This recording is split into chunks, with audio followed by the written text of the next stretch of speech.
मैं मुख्यमंत्री था तो हमने एक योजना चलाई, सहारा योजना। सहारा योजना के अंतर्गत चाहे बेटा है, पुरुष है, चाहे महिला है, जो उस कैटेगरी में आते थे, जो और इस योजना को मैंने भावुक होकर के, मेरे साथ एक घटना, उस घटना के बाद मैंने इसको शुरू किया था।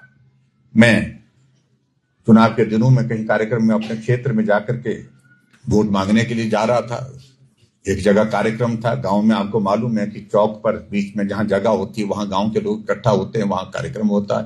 हमारा कार्यक्रम हुआ, कार्यक्रम के बाद वहां से चलने लगा, और चलने जब लगा तो एक कार्यकर्ता ने कहा कि आप अंदर आइए। तो मुझे लगा, मैंने कहा यार देर हो रहे हैं, अगला भी कार्यक्रम है, बहुत देर हो जाएंगे। मैंने थोड़ा सा रजिस्ट किया कि नहीं जाना भैया, अब देर हो रहा है, किसी और दिन आएंगे चुनाव के बाद। नहीं बोलते, बहुत जरूरी काम है। अंदर जब गया तो मैंने देखा कि बिस्तर पर एक नौजवान हमारा साथी, जो हमारे साथ पोस्टर, झंडा, पार्टी का काम करने के लिए निकलता था, वो बिस्तर पर था। हमारी नमस्ते हुई, एकदम मैं पहचान भी गया। और उसके बाद जब उस नौजवान ने कहा कि मेरा एक्सीडेंट हो गया था, मुझे जानकारी नहीं थी और मेरी स्पाइनल कॉर्ड चले गई, मैं अब बिस्तर पर हूं और अपना काम भी खुद नहीं कर सकता हूं। मैं आपके कार्यक्रम में आना चाहता था लेकिन मैं नहीं आ सकता था। परिवार वालों ने कहा उठा करके ले जाते हैं। मैंने कहा कि नहीं, अगर समय होगा तो मैं यहीं मिल लूंगा। तो मैं बहुत भावुक भी हुआ, मुझे बुरा भी लगा कि मैं आने के लिए मना कर रहा था।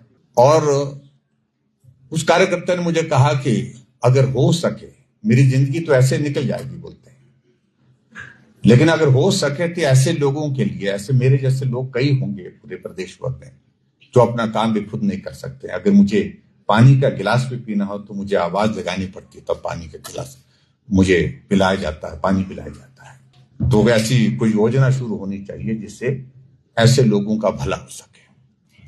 तो उसी बात को ध्यान में रखते हुए मैंने सहारा योजना शुरू की थी। और जब मैं इस योजना को बनाने का कॉन्सेप्ट दिया तो उस वक्त अधिकारियों ने कहा लगभग 5,000 के लगभग लोग होंगे, लेकिन जब मैंने इस योजना को शुरू किया तो 25,000 लोग हिमाचल प्रदेश में ऐसे लोग हैं जो बिस्तर पर हैं, अपना काम भी खुद